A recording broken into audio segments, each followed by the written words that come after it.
За юу яцгаандаа. За номныхоо талаар танилцуулга болоод мэдээллийг хуваалцъя гэд ороод ирлээ. За тэгээд ном маань хэвлэгдээд бас багагүй хугацаа өнгөрсөн байна. За тэгээд бас энэ мэдээлэл болон танилцуулгыг хүргийгээд бас нэлээд урт хугацаанд бас амжихгүй явсаар яг одоо боломж нь таарлаа. За тэгээд анх бол номоо яагаад хэвлүүлэх болсон шалтгаан тэгээд ер нь бол хувцас дизайнд ном яагаад орж ирэх хэрэгтэй юм те тэр талаар бас хуваалцъя гэж бодсон. За тэгээд миний хувьд хэм болвол хувцлалтын эрх чөлөө гэд номыг 2016 онд анхны хэвлэлтэд өгч ирсэн. За тэгээд 16 он, 18 он, 20 он, 24 он гэд 4 удаа хэвлэгдсэн юм хэвлэлт байгаа. За тэгээд мэдээж би өөрөө болоо өсөж томрохын хэрээр бас номныхоо агуулгыг сайжруулад номоо одоо ингээд дахин сайжруулсан хэвлэлтэнд оруулсан. За тэгээд 2 жилийн өмнө энэ ном маань сүүлийнх нь хэвлэлт нь гарсан байгаа. За тэгээд энэхүү ном маань ер нь бол 4 дахь хэвлэл гэж ойлгож болно. За тэгээд мөн хувцлалтын эрх чөлөө гэдэг нэртэй. Тэгээд ер нь бол загварын философи болон сэтгэл зүйн талаар ингэж агуулгуудыг багтаая гэж бодсон. Одоо ч 2026 он гэхээр чи 10 жил болсон байгаа байхгүй юу. Тэгэхээр 10 жил бол үнэхээр хурдан өнгөрд юм байна. Тэгээд 10 жилийн хугацаанд 4 удаагийн хэвлэлтэнд орсон байна. Тэгээд энэ болохоор хамгийн сүүлийн хэвлэлт нь. За тэгээд ер нь бол хувцас дизайны салбар өөрөө эстетикийн болон гоо зүйн салбарт багтдаг. Тэгээд номоо бичих болсон шалтгаан гэх юм бол мэдээж маш олон шалтгаанууд байгаа. За тэгээд үйлчлүүлэгчд байна. Мөн дээр нь миний бас өөрийн сонирхол орж ирнэ. Ерөнхийдөө бол яг бас хамгийн том шалтгаан гэх юм бол хувцас дизайны салбарт яг Монголын нөхцөл гэх юм бол хувцас дизайны ном үнэхээр ховор байдаг. Маш цөөхөн. За тэгээд бас тодорхой хэмжээгээр хувцас дизайны салбарт өөрөө хувь нэмрийг оруулах хэрэгтэй гэж боддог. За тэгээд мэдээж үйлчлүүлэгчд ямарваа нэгэн асуудлыг шийдвэрлэхийн тулд мэргэжлийн хүнд ханддаг байгаа. За тэгэхээр бусад бүх салбартай яг адилхан. За сэтгэл зүйн салбар байна уу, хоолны салбар байна уу, өөр бүхий л салбар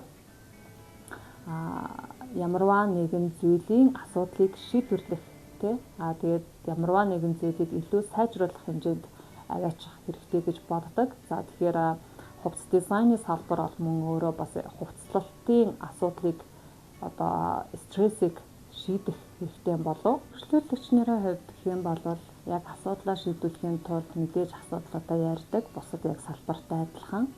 За тэгэхээр нэг үйлчлүүлэгчийн маань хувьд гэх юм бол олонний танил дуучин яг өдөр болгон өөр хувцас солих тийм үү маргааш нь дахиад одоо ямар хувцас өмсөх вэ гэдэг дээр маш их стресстэй байгаа талаараа ярьсан. За тэгэхээр ерөнхийдөө бол хувцлалт гэдэг хүнд ямар их бас энерги шаарддаг зүйл юм бэ гэдэг талаар бид нараас бодох хэрэгтэй.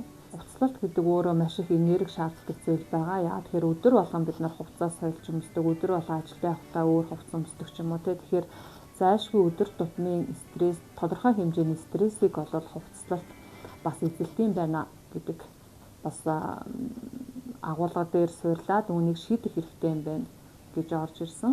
Яагаад хувцлалтын эрх чөлөө гэдэг нэрийг өгье гэж бодсон гэхээр ямарваа нэгэн зүйлээс хэрвээ чөлөөлөгдөе гэж үзэх юм бол үүнийх нь ард эрх чөлөө гэдэг зүйл байдаг. Ямарваа нэгэн зүйлээс чөлөөлөгдөе гэж үзэх юм бол мэдээж мэдээлэл болон мэдлэг байх хэрэгтэй. За тэгээд мэдээлэл болон мэдлэгээр бид нар илүү магадгүй эрх чөлөөнд хүрэх, ямарваа нэгэн зүйлийн эрх чөлөөнд хүрэх боломжтой. Тэгэхээр хувцлалт гэдэг энэ өдөр тутмын жижиг стрессүүдээс хэрхэн чөлөөлөгдөх талаар хамтдаа гоё судалгаа хийгээд хамтдаа гоё хөгжөөд хамтдаа ярилцъя гэж бодсон. Хувцлалт нь зөвхөн өөрөө ганцхан хувцас өмсөх зүйл биш болж таарж байгаа. илүү сэтгэл зүйтэй болон философитой хэрхэн холбогддгийг судлах нь илүү сонирхолтой байсан. За тэгээд талаас нь хараад үзэх юм бол яагаад бид нар хувцас сонгодсон бэ? Яагаад бид нар өмсөх хувцас сонгож өмсдөг бэ? Зүгээр энэ тэнд байгаа бүх хувцснуудыг шууд өмсчиж яага болдоггүй. Заавал яагаад энэ өнгийг сонгодгийг, энэ материалыг сонгодгийг, энэ загварыг сонгодгийг. Тэгээ энэ нь бидний тархинд хэрхэн нөлөөлт юм бэ? Бидний хувцлалт гэдэг энэ сэдв өөрөө маш сонирхолтой. Хамгийн чухал асуултуудын нэг гэх юм бол хувцлалт яаж үнэн байх юм бэ гэдэг асуулт байгаа. За тэгээд хэрхэн өөртөө минь надтай холбогдож болох юм те? Мөн дээр нь хувцлалт хэрхэн өөрийгөө ойлгоход бас тусалж болдیں۔ За тэгээ мөн дээр нь хувцас хэрхэн өөрийгөө илэрхийлж болох юм гэдэг зүйлүүд дээр илүү ач холбогдол өгч судалсан байгаа. Номныхоо агуулгыг танилцуулъя гэж бодсон. За тэгээд номны маань агуулга гэх юм бол 3 төрлөөр хувааж бичсэн байгаа. За нэг нь гэх юм бол хувцлалт сэтгэл зүйд хэрхэн нөлөөлөх вэ? Дараагийнх нь хувцлалт эргэн тойронд хэрхэн нөлөөлөх юм, бусдад хэрхэн нөлөөлөх юм. За гурав дахь нь хувцлалт байгаль орчинд хэрхэн нөлөөлөх юм. Ирээдүйд хүн бүр хувцсыг өөрийгөө илэрхийлэх хэл болгоно өнгө үзэмж төдий зүйл бус. Энэ бол хувцснаас татгалзах эсвэл шүүгэндээ багтахгүй хувцтай байхаас ондоо зүйл юм. Хувцас бол үг яриагүй байхад миний өмнөөс үүргээ гүйцэтгэж, өмнөөс минь уншигдаж миний сонирхол, үзэл бодлын чимээг илэрхийлэл болдог. Анх хувцас загварын сургуульд ороод хувцас гэдэг зүйлийг судлаж эхэллээ. Үннийг хэлэхэд материаллык төдий зүйл санагдав.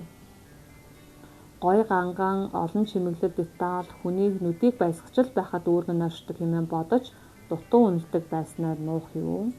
Дотроо энд нэг л зүйл буруу байна. Хэрвээ энүүхнээр хэмжигдэх байсан юм бол өөрийгөө дураараа зан аран шингийн минь нэг илтгэл болсон хувцснууд минь энэ хэдий идж зүйсч гэлээ яалтчгүй бидний нэг хэсэг болсон байдаг.